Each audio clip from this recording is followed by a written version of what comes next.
व्यासपीठावर विराजमान असलेले मान्यवर व सर्वप्रथम एस.आर. दलित फाउंडेशन व सर्व पदाधिकाऱ्यांचे मनापासून आभार मानते. अहो, मी स्वप्नात सुद्धा पाहिले नव्हते की माझा जिल्ह्यात पहिला नंबर येईल. कारण मी एका खेडेगावाची मुलगी.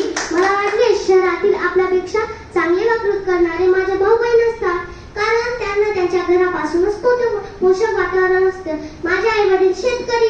दिवसभर शेतात राबून रात्री थकून आल्यावर त्यांना वेळही नसतो.